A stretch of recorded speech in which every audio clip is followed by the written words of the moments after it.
최근 뉴스를 보면 미국의 경제가 위태롭다는 신호가 계속해서 나오고 있지만 미국은 이러한 상황에도 대처할 수 있는 여러 가지 방법들을 준비하고 있을 겁니다. 물론 벌써부터 걱정할 필요는 없지만 만약 이러한 우리들의 기대와 달리 정말로 미국이 파산한다면 대한민국에는 어떠한 영향을 미치게 될까? 첫 번째, 전 세계적으로 미국은 경제적, 군사적인 면에서 비교가 불가능할 정도로 초강대국이기 때문에 파산만으로도 전 세계에 파급 효과를 미칠 수 있습니다. 때문에 정말로 미국이 파산한다면 미국과 경제, 정치, 군사 분야에서 밀접한 관계를 맺고 있는 대한민국에도 상당한 영향을 미칠 것이 분명한데 가장 중요하게 생각해 봐야 할 부분은 바로 경제입니다. 무엇보다 대미 수출 의존도가 약 80%에 육박할 정도로 미국은 한국의 가장 큰 무역 파트너 중 하나로서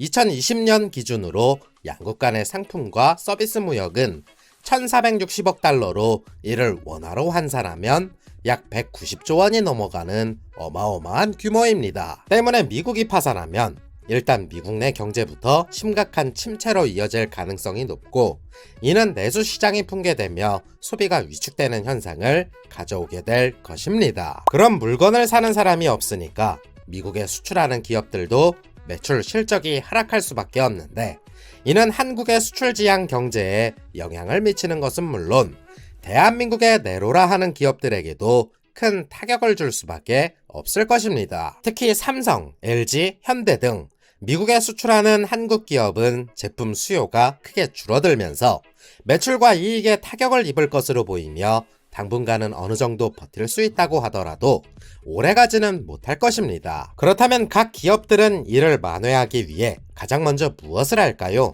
바로 인건비를 절감하기 위해 구조조정을 시작할 것이고 이로 인해 어마어마한 실업자가 양성될 것이며 이는 1997년 겪었던 외환위기 때와는 비교가 안 될 정도로 상상을 초월하는 엄청난 시련이 닥쳐오게 될 거라고 예상해 볼 수 있습니다. 하지만 이는 어디까지나 1차적인 현상일 뿐 미국의 파산은 세계 경제에도 엄청난 영향을 미치게 될 텐데 이러한 위기가 부메랑이 되어 한국 경제에 더 큰 영향을 미칠 것이라고 예상해 볼 수 있습니다. 여기에 전 세계적으로 거래되는 달러는 미국이 건재했을 때 막강한 파워를 낼 수 있지만 미국이 파산한다면 미국 달러의 상당한 평가절하와 미국 재무부 채권의 가치 하락으로 이어질 수 있습니다. 한마디로 기존에는 달러를 많이 가지고 있어 이득이었다면 지금부터는 달러를 대량 보유한 국가들이 엄청난 손실을 떠안게 되는 결과를 초래한다는 것입니다. 두 번째, 미국은 북한의 침략을 저지하기 위해 약 3만 명에 가까운 병력을 한국에 주둔시키는 등 오랜 시간 동안 군사적, 정치적으로 동맹 관계를 유지하고 있습니다. 하지만 미국이 파산한다면 미국 정부는 가장 먼저 주둔 비용 절감을 위해 전 세계에 주둔하고 있는 미군들의 숫자를 줄이려고 할 것이고 병력을 철수하려는 움직임을 보일 수도 있는데 이는 당연히 주한미군도 포함됩니다. 한반도는 여전히 1950년 벌어진 6.25 전쟁의 연장선상에 놓여져 있습니다. 종전이 아닌 휴전 상태이기 때문입니다. 그래서 주한미군이 감축된다는 것은 대한민국 국방에 큰 공백이 생긴다는 것을 의미하며 이는 결국 한미 동맹의 약화로 이어져 지역의 불확실성이 커지는 것은 물론 잠재적으로 북한이 한국의 안보를 위협하는 더욱더 공격적인 행동을 할 수 있도록 용기를 줄 수 있습니다. 그럼 다음 문제는 무엇일까요? 대한민국에 투자했던 투자자들은 모든 자금을 회수하려 될 것입니다. 주한미군이 철수하면서 생긴 전쟁의 불확실성 때문에 언제 또 6.25 전쟁이 일어날지 모르기 때문입니다. 그럼 대한민국에 돈이 빠져나가면서 주가는 폭락할 것이고 기업들은 투자를 받지 못해서 점점 문을 닫는 회사들이 늘어날 것이며 이러한 현상들이 누적되다 보면 대한민국의 경제는 완전 나락으로 가게 될 것입니다. 그런데 여기에 엎친 데 덮친 격으로 미국이 동북아시아에서 영향력이 줄어든다면 어떻게 될까요?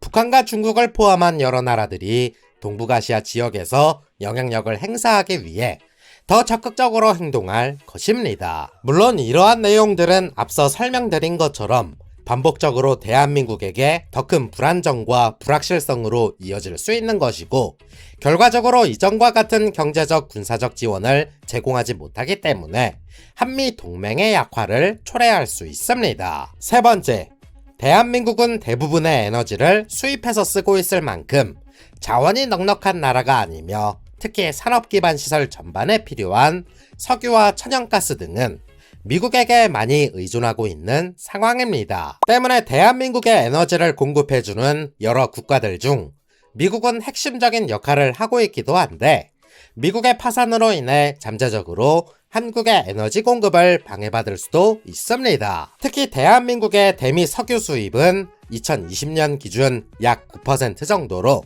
만약 미국이 파산하면서 미국의 여러 기업들이 자금 부족으로 생산을 줄인다면 수출 공급 감소로 이어질 것이고, 이는 에너지 가격 상승을 초래할 수도 있습니다. 그렇다면 대한민국뿐만 아니라 전 세계 에너지 시장에 더 광범위한 혼란을 초래할 수도 있는데, 수요는 많은데 공급이 원활하지 않으니 세계 시장의 에너지 가격과 공급에도 많은 영향을 미칠 것입니다. 더불어 미국은 전 세계 에너지 시장의 주요 업체를 보유한 만큼 다른 에너지 공급 업체들이 미국의 에너지 공급 감소로 인한 공백을 메울 수 없는 경우, 이 또한 대한민국의 에너지 가격 상승과 공급 부족으로 이어질 수 있습니다. 다만 다행스러운 점은 대한민국의 경우 사우디아라비아, 러시아, 카타르 등을 포함한 여러 국가에서 수입되는 다양한 에너지 공급망을 가지고 있다는 것에 주목할 필요가 있습니다. 이는 미국의 에너지 공급 중단이 반드시 한국의 즉각적인 에너지 위기로 이어지지는 않는 것임을 의미하는 것으로서, 갑작스럽게 문제가 발생해 대한민국에게 막대한 영향을 주지는 못할 것으로 예상해 볼 수 있습니다. 하지만 이러한 상황이 지속된다면 전 세계 에너지 시장에 퍼져가고 있는 수많은 혼란들은 잠재적으로 대한민국의 에너지 안보에도 영향을 미칠 수 있고, 대한민국의 경제 성장과 안정에도 엄청난 영향을 미칠 수 있습니다. 당장 뉴스를 보더라도 전국 주유소 기름값 때문에 화물 운송이 원활하지 않으면 여러 불편함을 느끼게 됐던 것처럼, 미국에서 수입해오는 에너지 공급 자체가 불안전하다면 이는 우리가 기존에 겪었던 불편함보다 더 큰 불편함을 견뎌야 하는 시간이 올지도 모른다는 점입니다. 물론 미국 정부는 이러한 결과를 피하기 위해 다양한 도구와 자원을 마음대로 사용할 수 있고, 때문에 미국의 파산은 가능성이 낮은 시나리오입니다. 하지만 정말 미국이 파산한다면 한국에 미치는 영향은 영상에서 소개해드린 세 가지 이외에도 우리가 상상하는 그 이상으로 상당한 파급을 미칠 것이라 예상해 볼 수 있습니다.